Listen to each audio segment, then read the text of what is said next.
tenemos conectado nuestro entrevistado el día de hoy. No te pierdas, Yerba Mate, la yerba oficial de Radio Más Multimedia, El Fueguino, donde la encuentres, tremenda yerba. ¿Todo bien, Agustín?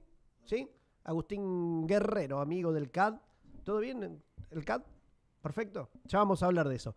Che, quiero saludar a toda la gente que está conectada. Muchísimos mensajes, muchas gracias. Y ya cuando me den pulgar arriba, saludo a nuestro entrevistado del día de hoy. ¿Estamos listos? Ok. Voy a saludar a un abogado, un amigo. Espero que vaya siendo cada vez más frecuente la visita. ¿Cómo anda? Ernesto Castro, ¿cómo anda? Abogado. Hola Nosotros, Moisés, ¿cómo estás? ¿cómo estás? Todo Buenas el, tardes, ¿cómo estás? todo el equipo de Radio Más Multimedia, de toda la provincia y con nuestros canales digitales al aire. La verdad que muchas gracias por estar ahí detrás, te No, por saludamos. favor. Bienvenido, ¿eh? Gracias, no, al contrario. Gracias a ustedes por la oportunidad y por la invitación. Mira, te voy a dar un dato. Sé que vas a estar por acá presentando tu libro. Voy a El... estar, efectivamente. ¿Viste? Hicimos la tarea, estuvimos investigando por ahí. Sé que vas a estar en Ushuaia. Vamos a arrancar con esto porque me parece clave, así no me olvido después, ¿viste? Porque ya estoy grande. Sé que vas a estar por Ushuaia presentando tu libro. Contanos de qué Sí. se trata. Mira, mi libro sale un poco de lo jurídico, que quizás es lo que nos reúne en este momento. Es un libro que se llama Militante para qué, que yo Ajá. escribí en función de un poco todo lo que nos está pasando en esta época que nos toca transitar y atravesar, y Uh-huh. un poco para potenciar de alguna manera humildemente la práctica militante. Recoge una serie de claves que a mi entender son importantes a la Ajá. hora de llevar adelante nuestra tarea. Obviamente yo, además de mi profesión, yo primeramente soy militante político, militante del Partido Justicialista desde los 15 años. Ajá. Entonces, de alguna manera lo que hago en ese libro es intentar entablar un diálogo de un militante con otro militante para ver cómo hacemos para dar vuelta a la taba de esta historia que nos está tocando atravesar hace bastantes años, en Ajá. donde pareciera a priori que la política ha vuelto a ser una mala palabra para Tal un cual. porcentaje importante de la sociedad. Entonces, un poco retomar, reinterpretar el momento histórico que estamos atravesando y levantar un poco el guante también en esto que nos pidió Cristina, que es, sin ir más lejos, la presidenta del Partido Justicialista a nivel nacional, que nos dijo que los peronistas teníamos 5 tareas, que eran Tal cual. formarnos, informarnos, planificar, divulgar y finalmente organizar. Entonces, en la instancia formativa, Uh-huh. en la instancia informativa, en la instancia de propiciar, como esto, que bueno, lo que traes vos, yo estuve hablando con Jessica para poder hacer un encuentro allá en el partido en Ushuaia, porque voy a estar yendo a vacacionar unos días, pero nunca, La nunca acción es... militante no se abandona. Claro, no se detiene por estar de vacaciones, mi compañera me va a tener que disculpar, pero bueno, también es militante peronista, así que lo va a entender, y vamos a estar allá encontrándonos entre compañeros, que me parece que es lo más importante. La Sin presentación del dudas. libro, honestamente, es una excusa, Bien. sino que lo que yo quiero es encontrarnos entre compañeros y poder discutir, poder disentir y poder generar síntesis de alguna manera. Muy bien, che. Y obviamente que vamos a ir, estamos atentos, vamos a ir para allá, seguramente nos vamos a conocer. Y, ¿por Seguramente. qué no? Vamos a transmitir también una charla a través de nuestros medios y canales digitales. Pero Me parece eh, buenísimo. sí, estuvimos hablando ahí, me enteré y dije, che, qué bueno, porque somos militantes y nosotros no somos neutrales. El que sabe y ve este programa sabe en qué lugar Ujú. estamos, nos convoca el hecho de tener un país mucho mejor y no nos cabe duda que el único capaz de realizarlo es el Partido Justicialista. Y después el Ujú. resto, si no está de acuerdo, está muy bien. Pero nosotros Está no muy bien. somos neutrales. Y en esto, Ernesto, quiero Sí. comenzar con algo que, aparte de esto, me parece sumamente importante y lo vamos a divulgar y contar con nosotros para eso, Ujú. de tu visita a Ushuaia.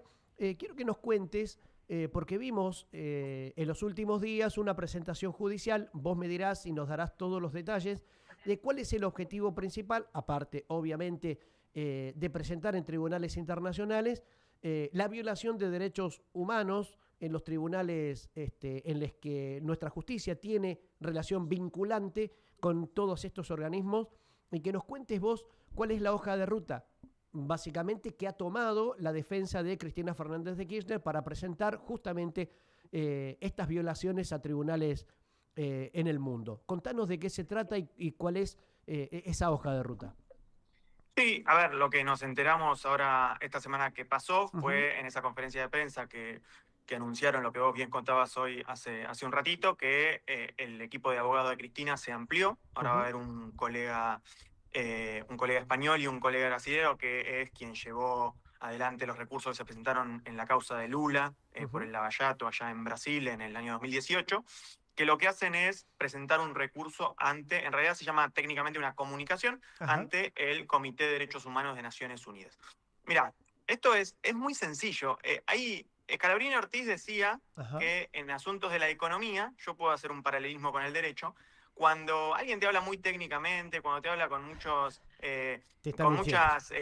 tecnicismos, es porque te está queriendo engañar o te está queriendo mentir. Y con el derecho pasa algo muy parecido. El derecho es más sencillo de los que nos pretenden hacer creer, porque de hecho si uno ve en las sentencias que salieron contra Cristina, tanto primera como segunda instancia, la Corte no, porque la Corte no se expresó sobre el fondo del asunto, ahora si querés hablamos del tema, pero tanto primera como segunda instancia, en su fundamentación escribieron más de 1.500 hojas. 1.500 hojas para fundar una sentencia en la cual en esas 1.500 hojas no se dice nada contundente que pueda acreditar que Cristina cometió un delito. Totalmente. Entonces, cuando se dice mucho, cuando se habla mucho, cuando se ponen muchos tecnicismos es porque nos están queriendo vender gato por liebre. Entonces, en este caso lo que se hizo fue ir ante una instancia internacional, que es el Comité de Derechos Humanos de la ONU, que es el organismo que se encarga de digamos, de alguna manera de garantizar el cumplimiento del Pacto Internacional de Derechos Civiles y Políticos. Ese pacto internacional forma parte de nuestro marco normativo como Estado, como nación soberana,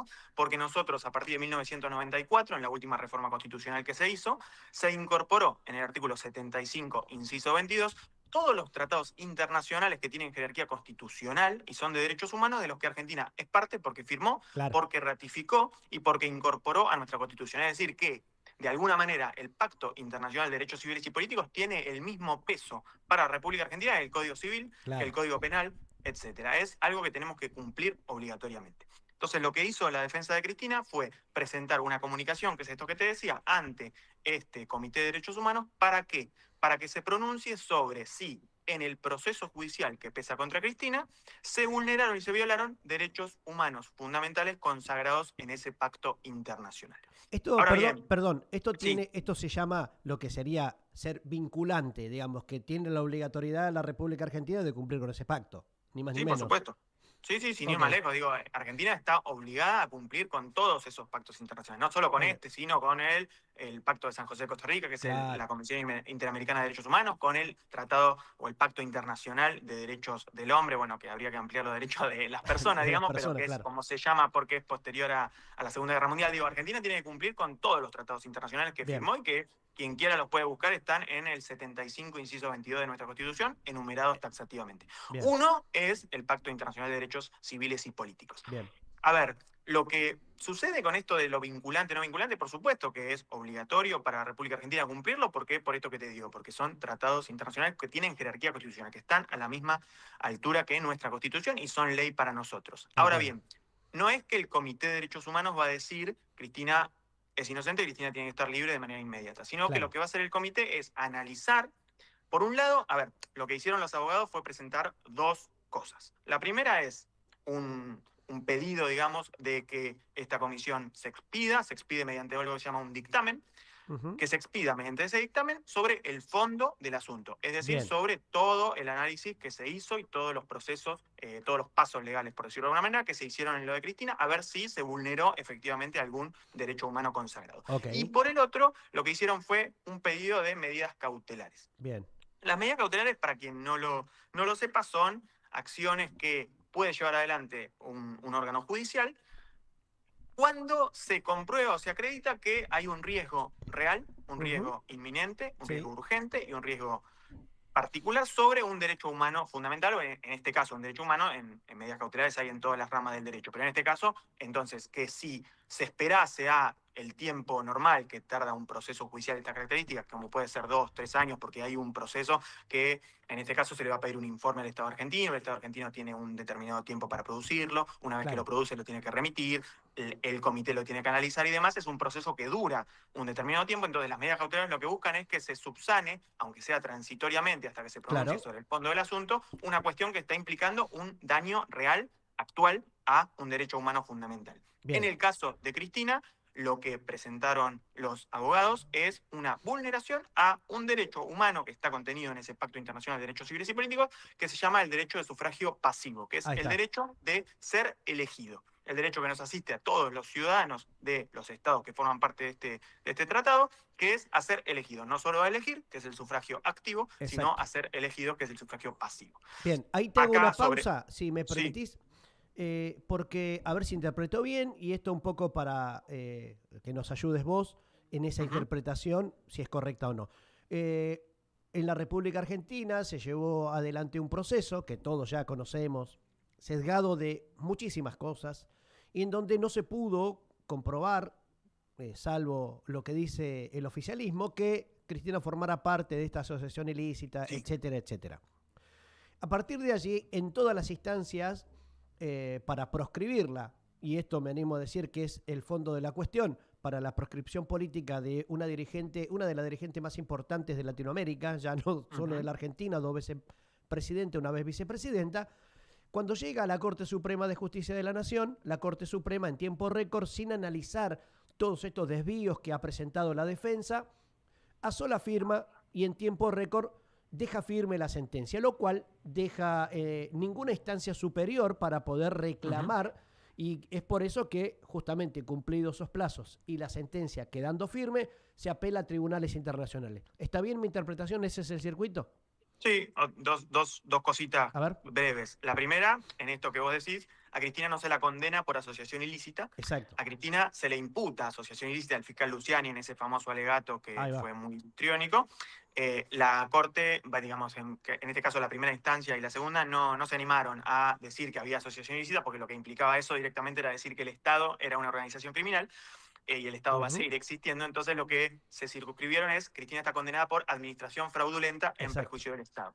El problema ahí es fundamentalmente, y esto lo hago muy breve para contestar tu pregunta, es que a Cristina se le imputa un delito que no puede jamás haber cumplido, Tal cual. porque Cristina es presidenta, y el presidente de la Nación, si uno lee la Constitución de la Nación, no administra ningún tipo de patrimonio del Estado, no administra ningún presupuesto, tampoco firma licitaciones, ni adjudica obra pública, ni nada. Todo eso, digo, hay un montón de instancias que lo hacen. Entonces, Luciani dijo, Cristina no podía no saber, y parece claro, que eso fuera suficiente, y no es así. Exacto. Y el derecho penal en particular, y en este delito que se le imputa a Cristina, lo que se requiere es dolo directo. Claro. Para quien no sepa, el dolo es la intención manifiesta que tiene una persona de hacer algo. Yo tengo intención de cometer este delito, entonces estoy actuando con dolo. En este caso, no puede existir un dolo sobre una aptitud que la presidenta o el presidente de la Nación no tiene. Entonces, desde ahí ya empezamos medio del todo enclenque en esta situación. Pero sí, es correcto lo que vos decís. Lo que se hizo fue a Cristina agotar de alguna manera todas las instancias internas que tiene el Estado argentino. Y en la República Argentina, las personas privadas de su libertad con condena firme, no las personas que tienen un proceso judicial y están privadas de manera preventiva, no tienen derechos políticos, es decir, no pueden votar ni ser elegidas. Lo que sucede acá es que a Cristina lo que se le hace es imponer, por un lado, una sentencia de 6 años de prisión, que está cumpliendo ahí en San José 1111 de manera domiciliaria, con condiciones bastante particulares, que esa es otra de las medidas cautelares que se pidió, que Cristina tiene un régimen bastante de excepción, con visitas limitadas, con salidas a su terraza limitadas, con una tobillera electrónica y custodia de la Policía Federal. Digo, hay un montón de circunstancias que tiene Cristina que son bastante particulares y abusivas, y que configuran un régimen de excepción en ese cumplimiento de prisión domiciliaria. Pero Cristina lo que está haciendo es cumpliendo esa sentencia de 6 años, pero además hay un accesorio que es la inhabilitación a perpetuidad para ejercer cargos públicos, que también es otro de los argumentos que lleva adelante su equipo de abogados, que no es proporcional. En primera instancia no es proporcional con la sentencia que pesa sobre Cristina de 6 años, y por otro lado hay una recomendación, que es la recomendación 25 de este Comité Internacional de Derechos Humanos de la ONU, que dice que no es viable, o de alguna manera no es jurídicamente admisible, que pese sobre un sujeto de derecho una inhabilitación perpetua. Que no existe para ese organismo, a los efectos de su interpretación, una posibilidad de inhabilitar perpetuamente a una persona a ejercer cargos públicos. Entonces va un poco por ese lado.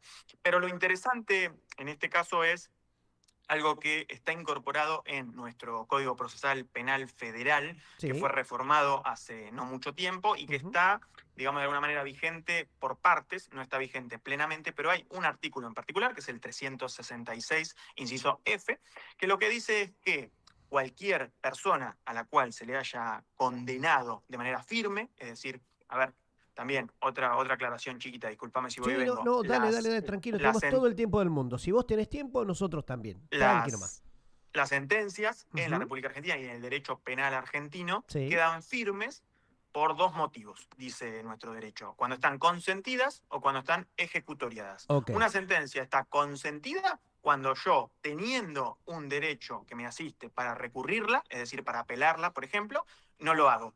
Dejo pasar el tiempo, no la apelo, entonces está consentida. Una ok, sentencia consentida es cosa juzgada. Ahora, la otra opción es ejecutoriada. Ejecutoriada es que tuve todas las instancias recursivas, las hice, pero no me dieron la razón. En este caso de Cristina es claro. lo que sucedió. Todas las instancias internas están recurridas y agotadas y entonces la sentencia está ejecutoriada. Ahora bien, si el hipotético caso, vuelvo a este 366, inciso F, si el Comité de Derechos Humanos u otro organismo internacional que emita recomendaciones, que emita dictámenes, que emita sentencias, Sí, dice que durante el proceso judicial de Cristina se vulneró algún derecho humano contenido en alguno de estos pactos que hacen Ley Suprema de la Nación, sí, en este caso a Cristina o a quien sea que haya sido juzgado en estas condiciones, le asiste el derecho de presentar lo que se llama recurso de revisión. ahí está. Y ese recurso de revisión lo que hace de manera inmediata es transformar una sentencia que está ejecutoriada y que está firme en una sentencia que no está firme porque queda un recurso todavía para llevar adelante, que es el recurso de revisión. Entonces, como Cristina dejaría de ser una persona con sentencia firme, en nuestro derecho las personas sin sentencia firme tienen derechos políticos, por lo cual podría presentarse eventualmente a elecciones y ser elegida. Ese Ahí, es el camino, ese de es el alguna camino. manera, Sí, que ahí llevan tengo, adelante los abogados. a ver si interpreto bien. En la Argentina, el derecho dice que si hay una sentencia firme, en este caso agotada todas las vías en la Corte Ujú, Suprema de Justicia de la Nación, lo que se hace es ir a tribunales internacionales en los cuales la Argentina tiene vínculos, es decir, tiene acciones vinculantes, es decir, le tiene que sí. hacer caso, ¿no? Ujú. Y al emitir una recomendación que estimo, vos me dirás, es ahora cerca de agosto, tiene que emitir una resolución en la que le dice, che, mirá, acá hay cuestiones de derechos humanos que fueron violados y que están prohibidos en pactos internacionales a los cuales vos adheriste.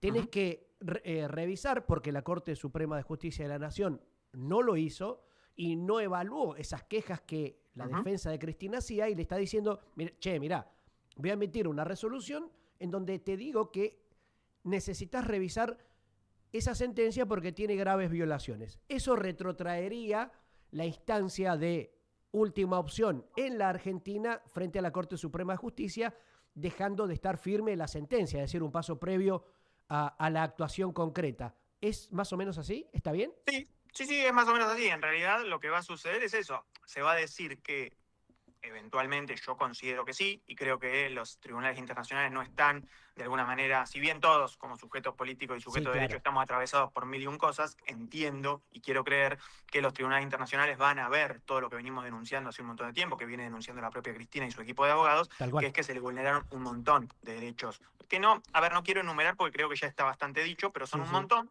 Y en este caso lo que va a hacer el Tribunal Internacional, el comité, mejor dicho, en este caso va a emitir en primera instancia, lo que se espera es, te corrijo en esto que vos decís, A lo ver. que se espera es que se reúna en octubre, no ahora en agosto, sino Ah, en octubre. octubre. Bien. En octubre se reúne el comité, que esto un poco lo decía, a ver, yo en rigor de verdad soy administrativista, me dedico al derecho del Estado, pero todo esto es bastante nuevo para mí también, así que Bien, lo bien. vengo estudiando en tiempo real, Sos joven, tenés pero tiempo, así que... sí, lo vengo estudiando en tiempo real, un poco lo tengo en claro, por supuesto, pero digo, lo vengo Muy bien. estudiando. Lo que decía el colega el otro día en la conferencia de prensa es, Sí. el español, decía, no recuerdo el apellido, disculpen, decía que el comité se reunía habitualmente 2 veces al año, ahora por una Ajá. cuestión de fondos que está cortando el gobierno de los Estados Unidos a las Naciones Unidas y algunas cuestiones más burocráticas, se está reuniendo solo una vez al año en el mes de octubre. Entonces lo que Bien. se espera es que ese mes de octubre se ponga sobre la mesa de discusión, teniendo en cuenta que se trata de una persona, como vos lo decías, una persona Claro, con relevancia regional, una persona que fue vicepresidenta, una persona que, si bien lo que no lo dijeron los abogados, y yo lo quiero dejar muy en claro, no es que se pretende que Cristina tenga un tratamiento de excepción ni un tratamiento de mayor privilegio, por, claro, no, no, claro, no. de privilegio, sino que se le cumpla con lo que le corresponde como cualquier ciudadano. Pero digo, yo entiendo que en ese octubre se va a tratar, y si considerase el comité, lo que podría hacer es dar pie, no al fondo del asunto, porque, Claro. insisto, eso va a demandar un poco más de tiempo, sino que lo que va a hacer es pronunciarse sobre la admisibilidad o no de las medidas cautelares pedidas, y si lo hiciera ya te habilita todo esto que venimos charlando del recurso de revisión. Tal cual. Y ahí, digamos, suponiendo, ¿no? Siempre haciendo especulaciones, y en el ámbito de las especulaciones, obviamente nuestro espíritu es acompañar esas solicitudes porque creemos que hay una clara proscripción, un objetivo que al sumarse gran parte de los doctores que tuvieron la defensa de Luis Ignacio Lula da Silva en Brasil, me animo a decir, y esto es un poco la pregunta y el análisis que quiero compartir contigo, que nos digas si encontrás ciertas similitudes con la proscripción a Luis Ignacio Lula da Silva, con este andamiaje denominado lawfare, en donde el juez Moro, que después fue gran parte del articulado, se reunió con Ricardo Lorenzetti en la Argentina, cuando estaba el juez Bonadío, que llevaba adelante la causa de Cristina, con una foto realmente impactante, que generó mucho revuelo en su momento, pero que no se le dio la trascendencia en este andamiaje jurídico, político y mediático que proscribió en Brasil a Lula da Silva y que tiene hoy preso a Bolsonaro por intentar realizar atentados contra la democracia. ¿Vos crees hay ciertas similitudes con el caso Cristina también como articulado regional por parte de los poderes reales digamos, que voltean gobiernos en Latinoamérica? ¿Vos ves cierta similitud ahí?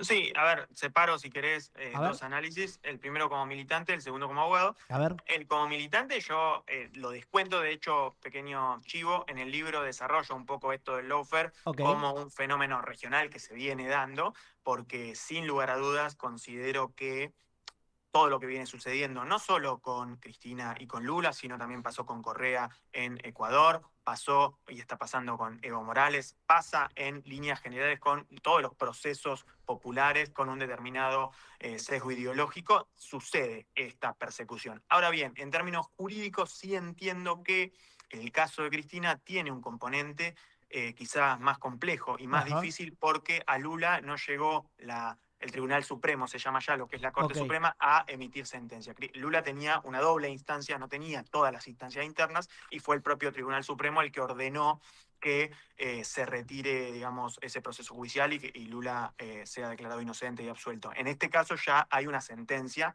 que, si claro. bien, digo por enésima vez, la Corte no se pronunció sobre el fondo del asunto, y eso es uno de los argumentos también que dice la defensa de Cristina, que se vulneró el derecho de defensa de la expresidenta, porque cuando la defensa de Cristina, el doctor Veraldi, planteaba, che, pasó esto, esto y esto, lo que le decía la judicatura es, bueno, se va a resolver en el momento oportuno Claro, procesalmente, y cuando llegó el momento procesal oportuno, la Corte lo que hizo fue el uso del 280, que es un artículo que le permite tal cual. decir, bueno, lo rechazo sin más trámite. Entonces a Cristina de alguna manera no le asistió ese derecho de defensa que tenemos todos los ciudadanos y todas las ciudadanas. Entonces sí, en la particularidad yo encuentro el caso de Cristina con un nivel de complejidad un poquito mayor, por Ok, el hecho de que, si bien la génesis es la misma, la metodología es bastante similar. A Cristina sí se le agotó la vía interna, y la vía por eso interna. tuvo que recurrir, que de hecho a Lula la recomendación, o digamos el dictamen, mejor dicho, para hablar técnicamente correcto, el dictamen del comité, porque el caso de Lula también llegó al Comité de Derechos Humanos de la ONU, que fue favorable, por supuesto, al presidente brasilero,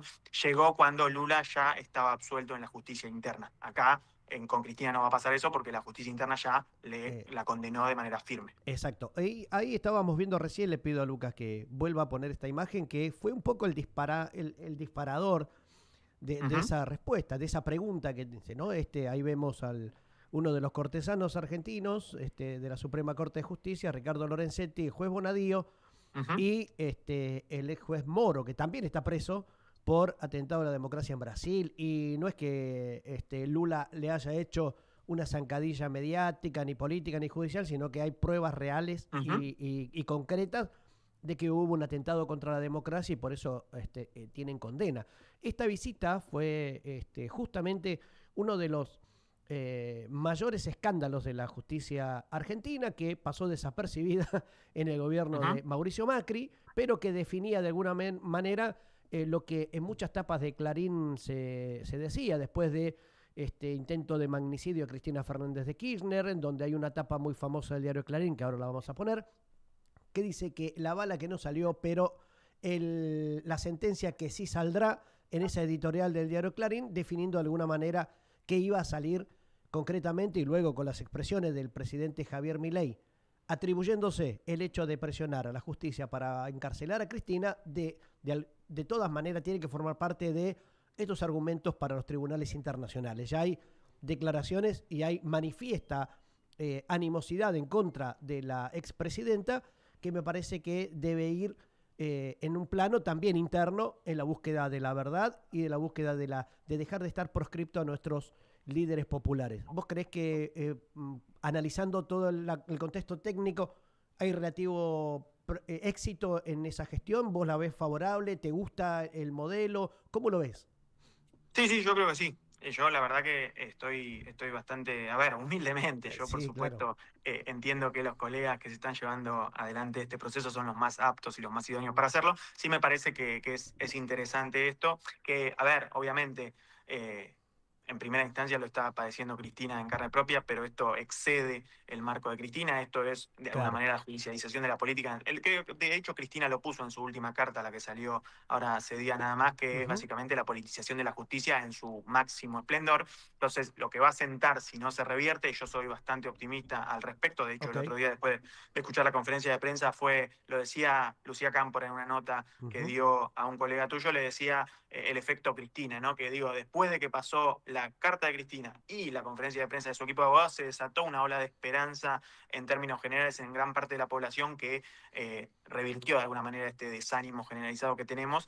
Entonces, me parece que sí, que el camino es el correcto. Sí entiendo que todavía es muy pronto, hay que tenerlo con mucha mesura, hay que seguir denunciando, por eso yo celebro y te agradezco mucho este espacio, porque me parece que la función que tenemos al margen de mí, ahora me despojo de lo jurídico, me refiero como ciudadano argentino, inclusive ya no como militante, sino como ciudadano argentino, tenemos que seguir denunciando determinadas cosas que pasan, porque lo que está sucediendo a nivel general es muy grave y no está implicando ya cuestiones, te diría, lo que está pasando excede los partidos políticos, excede las cuestiones políticas e ideológicas, sino que ya hace a el concepto primigenio y básico de Estado-Nación, que es, a ver, si vos analizás, si vamos a Derecho Civil 1 o a Educación Cívica en la escuela secundaria, digo, el Estado se compone de población, de soberanía y de tierra, digo, y lo que está pasando de alguna manera es entregar todo lo que tenemos. La desintegración total de todo eso, claro. Exacto. Entonces es importante que entendamos como sujetos políticos y como sujetos de derecho que tenemos que, con las reglas de la democracia, con las reglas de la ley, con las reglas del respeto, porque nosotros no podemos, si denunciamos que lo que están haciendo es aberrante, utilizar ningún método ni ninguna práctica que consideremos contraria a nuestros ideales, pero sí seguir denunciando de manera muy firme y muy vehemente que lo que está pasando es grave y que está involucrando no solo a esta generación, sino a las generaciones que van a venir y que van a padecer un montón de efectos. Sí, nosotros afortunadamente tenemos la herramienta de la democracia, del voto popular y de la resistencia civil, de decir, bueno, pongámonos serios y digamos, bueno, dentro de la democracia hagamos lo que sea necesario para que esto deje de suceder. Sin duda. Ernesto, por último, y agradeciéndote en serio, enormemente la posibilidad que tenemos, y ojalá de aquí al futuro podamos seguir consultándote estas cuestiones y estos aspectos que jurídicamente para muchos de nosotros es esquivo, por ahí nos cuesta entender, y vos tenés la claridad y has hecho muchos videos. Recordanos las redes sociales también, que son importantísimas para divulgar todo esto. Vos lo hiciste de una manera extraordinaria y nosotros lo hemos pasado aquí, y esperando que cuando vengas Ojalá tengamos mayores respuestas para poder preguntarte y seguir divulgando. Y obviamente que cuentes con Radio Más Multimedia Muy bien. para poder hacerlo. Cuando vos creas necesario, mandás solamente un mensajito, Moisés, charlemos de un determinado tema y me parece clave, porque Perfecto. a lo largo y ancho del país, hoy la tecnología nos permite llegar a todos esos lugares. Mirá, nos están viendo en España, en Italia, en Francia. Ujú. Recién me mandaron un mensajito desde Rusia, un amigo que tengo por allá que también nos mira Muy bien. y le resulta sumamente interesante que pueda venir a Tierra del Fuego y hablar de esto que vos decías, soberanía, la Ujú. legitimidad que tiene cada uno de nuestros habitantes en democracia y principalmente el respeto a la Constitución y el apego a las Ujú. normas. Nada de esto sucedió con Cristina y creo que vos lo has relatado perfectamente. ¿Qué te queda por decirnos como un mensaje como militante, como jurista y como estudioso de la causa? No, a ver, humildemente, que no hay que bajar los brazos, que digo, quienes tienen más años que yo, seguramente lo han dicho, lo ha dicho Cristina en más de una oportunidad, esto no es nuevo, no es Ujú. novedoso, si bien tienen otras particulares, por supuesto, esto que decís vos, la era de la digitalidad, la era de la comunicación, de la hiperconectividad, es un desafío mayúsculo que nos toca, Claro, pero no bajar los brazos y entender que nada, nada es para siempre. Por supuesto que nosotros podemos influir, que nosotros desde nuestro lugar individual, nosotros desde nuestro lugar colectivo, involucrarse, volver a encontrarnos, como esto que te decía de mi excusa de la presentación del libro, no es más que una excusa para poder volver a mirarnos a la cara entre compañeros sin una pantalla. Si bien las pantallas, a claro, ver esto que estamos haciendo es una pantalla y está sí, buenísimo, claro, pero aquellas herramientas que se supone que nos iban a acercar terminaron por alejarnos, porque nos totalmente. pusieron un determinado muro digital que lo que tenemos que retomar, y con esto cierro, es el volver a encontrarnos, el volver a compartir el mate, compartir el pan, compartir un encuentro, discutir, disentir, y a la noche irnos a dormir y decir, che, lo que dijo tal persona me parece que está piola, le doy una vueltita de tuerca, lo Tal hago cual. propio y lo potencio. Me parece que ese es el desafío que tenemos en el momento que estamos atravesando. Y si no, como dice tu libro, militante para qué, ¿no? Exacto, Bueno, preguntárnoslo. preguntárnoslo. Así que Ernesto, Muy muchas bien. gracias por estar ahí. Todo el equipo de Vale, Radio Más Multimedia te saluda. Muchísimas gracias. gracias. Nos vemos entonces recordando la fecha, el 7 de... Sí, viernes 7 a las 6 de la tarde, allá en el Partido Justicialista de Ushuaia. Bien, presentación del libro de Ernesto que estuvo con nosotros. Muchas gracias, amigazo. Gracias a vos. Nos vemos Hasta por luego. acá en Ushuaia. Chau, chau. Gracias.